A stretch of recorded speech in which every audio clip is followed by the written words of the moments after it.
Kita beralih ke perkembangan dari negeri di bawah bayu petang ini. Antara fokusnya, Sabah International Food Expo 2025 berlangsung meriah di SICC. Terus bersama Suaran Shah untuk laporan penuh. Silakan Suaran. Ya Zahira, Sabah International Food Expo (SIFEX) 2025 yang berlangsung selama 3 hari di Kota Kinabalu berjaya menghimpunkan usahawan IKS dan agro makanan di seluruh negara termasuk penyertaan antarabangsa.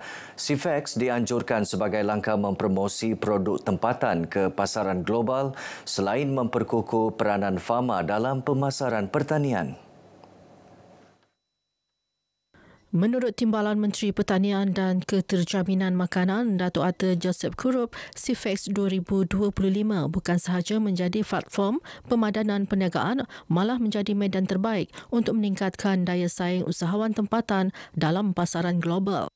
Beliau berucap merasmikan majlis penutupan SIFEX 2025 di Kota Kinabalu.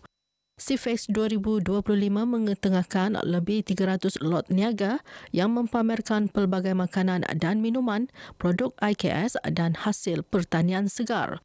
Aktiviti SIFEX 2025 turut diisi dengan sesi uji rasa dan demonstrasi produk sekaligus memberi peluang kepada usahawan mendapatkan maklum balas secara terus daripada pengunjung. Bila program SIFEX ni, automatik orang nak kenal produk kita, diorang terus rasa dan terus beli. Jadi program SIFEX ni sangat-sangat membantu memperkenalkan produk-produk IKS seperti kami lah. Kita di Sabah paling banyak mengeluarkan kraf-kraf tangan lah seperti yang ada di dalam CCC. So kita sebagai orang Sabah pun banyak mengeluarkan produk-produk minyak angin, minyak aromaterapi seperti Usaha naik taraf fasiliti kesihatan di Sabah perlu melibatkan semua kawasan termasuklah di bandar. Ini kerana masih ada fasiliti kesihatan di kawasan bandar yang perlu diberi perhatian. Exco Kesihatan Sabah, Datuk James Ratib berkata, keadaan fasiliti kesihatan yang baik secara tidak langsung turut menyumbang kepada kualiti perkhidmatan perubatan. Beliau yang juga Menteri Pembangunan Masyarakat dan Kesejahteraan Rakyat KPMKR Sabah turut menyatakan komitmen berterusan dalam menyuarakan masalah dihadapi dalam aspek kesihatan di Sabah. Setakat ini, lebih 100 klinik daif dan naik taraf fasiliti Institut Latihan Kementerian Kesihatan Malaysia ILKKM di Sabah berjaya dilaksana. Sebab itu, semua ILKKM sangat gembira kerana mendapat tilam lebih kurang 1,350 tilam. Begitu juga dengan katil. Dan saya percaya banyak lagi kedaifan-kedaifan sama ada fasilitas di bandar dan juga di luar bandar. Sebab itu semua klinik-klinik kesihatan di luar bandar ini kita ganti. Dulu kayu sangat usang. Ada yang klinik hampir rubuh. Dapurnya rubuh. Beliau ditemui media dalam Majlis Rumah Terbuka Kementerian Pembangunan Masyarakat dan Kesejahteraan Rakyat Sabah di Wisma Tun Fuad. Polis Kontingen Sabah bersama Kepolisan Daerah Kalimantan Utara akan mengadakan satu mesyuarat bagi membincangkan kerjasama menangani jenayah rentas sempadan antara Sabah dan Kalimantan Utara. Mesyuarat dijangka akan dilaksana awal Jun depan. Pesuruhjaya Polis Sabah, Datuk Jautedi Kun berkata, mesyuarat melibatkan beberapa agensi lain akan menyelaras prosedur operasi standard SOP, khususnya melibatkan jenayah penyeludupan manusia, narkotik atau barangan bercukai dari sempadan. Dua-dua pihak akan bekerjasama untuk sama-sama menyalurkan maklumat apabila sesuatu itu melibatkan dua negara. Iaitu kalau kes itu berlaku di Sabah dan suspek bergerak ke Indonesia, maka pihak Polis Sabah akan memohon kerjasama daripada pihak Polis Indonesia. Demikian juga apabila kes itu berlaku di Indonesia. Beliau bercakap kepada media sempena kunjungan hormat timbal balas delegasi Kepala Kepolisan Daerah Kapolda Polis Republik Indonesia Kalimantan Utara ke Ibu Pejabat Polis Kontingen Sabah di Kota Kinabalu. Kita sama-sama untuk menghadapi permasalahan-permasalahan yang ada di perbatasan. Saya yakin dengan kebersamaan itu, setiap permasalahan yang kita hadapi, khususnya untuk dapat memberikan pelayanan kepada masyarakat, juga meningkatkan kesejahteraan masyarakat Rakyat diajak untuk bersama-sama dalam kepimpinan kerajaan masa kini. Ketua Menteri Datuk Seri Panglima Haji Jinor berkata, kerajaan negeri telah merintis hala tuju pembangunan Sabah Maju Jaya SMJ bagi memacu pembangunan dan pertumbuhan ekonomi negeri. Ia sejajar Pelan Pembangunan SMJ 1.0 2021-2025 bertunjangkan kekuatan jati diri dan keteguhan semangat patriotisme bersesuaian dengan slogan Jata Negeri Sabah.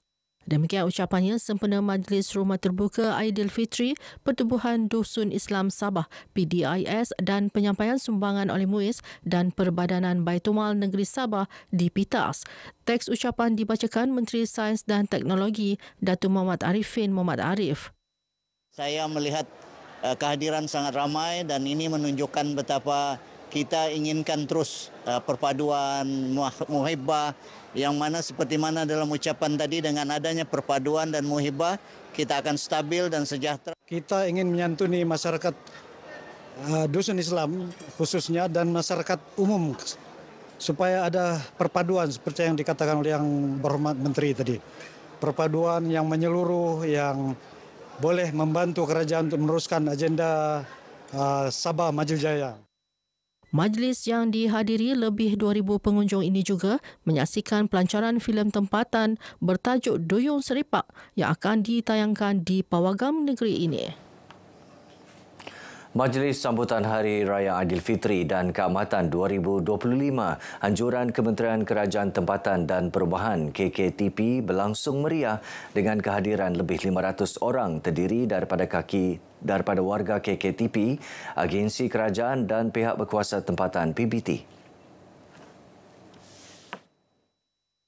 Yang unik dia, semua perayaan semua dirayakan oleh semua bangsa. Walaupun berlainan agama, semua perayaan keagamaan ataupun perayaan etnik kita rayakan bersama-sama. Inilah kekuatan kita di Sabah. Kalau kita lihat cara mereka untuk decorate booth-booth mereka itu makan masa dan juga tenaga. It also shows dia punya komitmen sama kerjasama di antara mereka. So, teladan bagi semua PBT lain ataupun agensi di bawah KKTP. Terdahulu ketika berucap, beliau mengingatkan semua agensi di bawah KKTP termasuk PBT agar mempercepat penyelesaian aduan rakyat selaras peranan sebagai penyampai perkhidmatan kerajaan di peringkat akar umbi. Beliau turut menzahirkan penghargaan kepada semua yang terlibat atas komitmen dan dedikasi mereka dalam menyampaikan perkhidmatan terbaik kepada rakyat. Majlis Rumah Terbuka Hari Raya Dewan Undangan Negeri DUN Pintasan disambut meriah dengan kehadiran hampir 7,000 pengunjung. Program diadakan bertujuan mengeratkan silaturahim dan memupuk semangat perpaduan dalam komuniti setempat. Selain beraneka juadah Hari Raya, majlis turut dimeriahkan dengan persembahan hiburan. So, alhamdulillah hari ini kita lihat ramai yang datang daripada seluruh kawasan DUN Pintasan dan juga daerah Kota Belud. Kita ada menyerahkan sumbangan kepada asnaf daripada zakat dan juga daripada pejabat yang berhormat Ketua Menteri sendiri, sumbangan kepada rumah-rumah ibadah Muslim dan non-Muslim. Sumbangan prihatin daripada Jabatan Ketua Menteri bernilai RM20,000 bertujuan membantu keperluan mendesak rumah-rumah ibadat yang memerlukan. Baik, setakat ini perkongsian dari negeri di bawah Bayu. Teruskan kesetiaan anda mengikuti berita wilayah dengan lebih banyak perkembangan semasa dalam negara. Kita kembali bersama Zahira di Angkasa Puri. Dari sungai hingga segara Palestin, pasti merdeka. Silakan Zahira.